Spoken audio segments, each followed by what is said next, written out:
Hey guys, back again with another video, and welcome to part 3 of top 6. I always forget.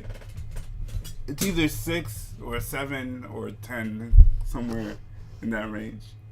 But I'm going with top 6. It might change later. Um, yeah, so today I'm talking about the drama called Flames of Ambition. It's a very good one. Tons of drama, as you would expect from a K-drama, right? So, this one starts off with a poor girl, basically in the slums of, I guess, Korea, in the ghetto, you would say. It's just a bunch of hoodlums, like, just doing ratchet stuff, basically. Um, and the main character focuses on this, starts with this girl who is basically, she's like kind of fierce, kind of tomboyish, and kind of twisted in a way. I forgot to mention her dad was an alcoholic, right? And in the beginning of the story, he gets in trouble with all these loan sharks. They get into a huge fight. They go on to destroy the house and everything, and she's like biting them, and I think it was a very traumatic event for her. That's why she's so twisted, in a way. But um, they're in the neighborhood, whatever, doing ratchet shit, um, and they're playing around. But basically, by the end of that scene, she makes a declaration to become rich. She's like, "I'm gonna do whatever it takes to become rich and get out of here and make something of myself." But in actuality, her view, she really wanted to do whatever it took. She was willing. She was down for whatever. And throughout this drama, you'll be able to see what I'm talking about. So, um, fast forward to her 20s, basically, and she's dating this rich guy uh, from where she works. He basically owns a company, or I guess a company, or maybe that branch of the company. I'm not sure. So they go on a date, and she makes a comment about him getting married, and the chemistry's good. They're happy until she makes some sly comment that he doesn't take too kindly with. So basically, she leaves. She's going home or whatever, and she has to pass through this alley. A bunch of guys show up, and they start touching on her and feeling on her stuff, and you can already know what that means. Yeah, she got beat up, and ultimately she ended up getting raped. So she finds out she's pregnant. She does everything to try to get rid of this baby, right? She goes to the hospital, tries to get an abortion, but I guess they said it was too late or something like that.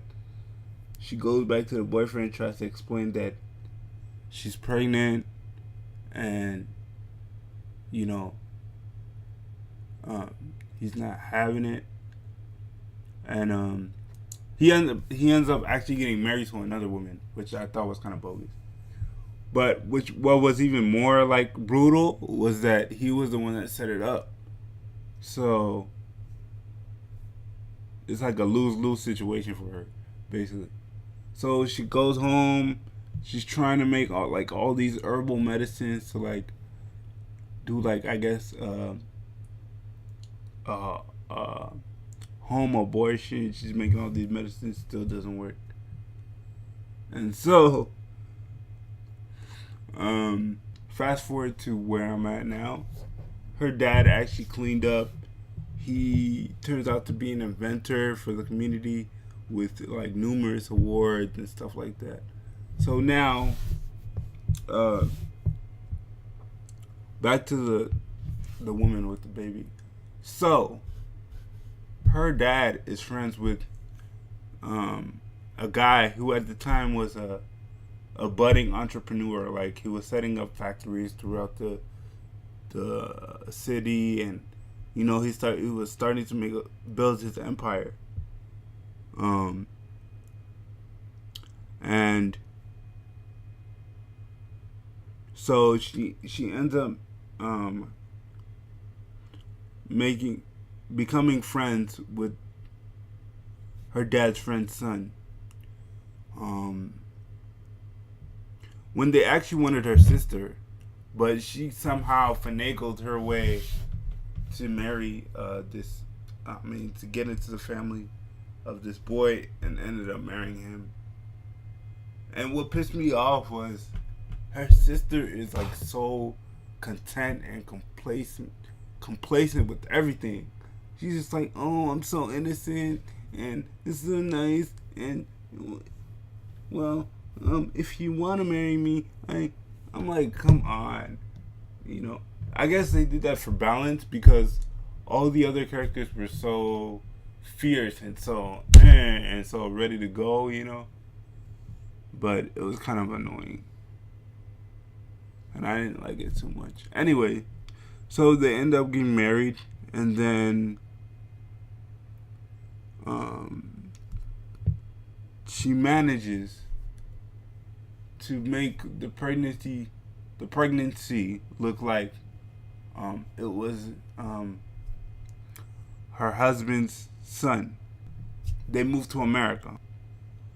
So all the years she's like a tiger mom, typical Asian tiger mom, but to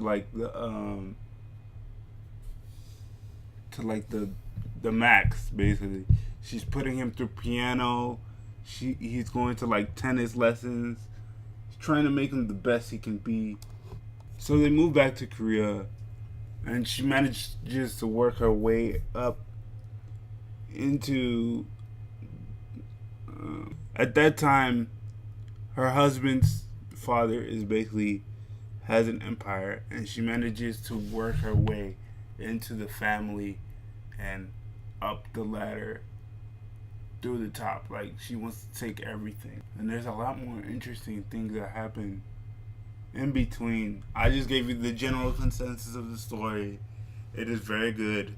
Take my word for it and go give it a watch. All right, peace.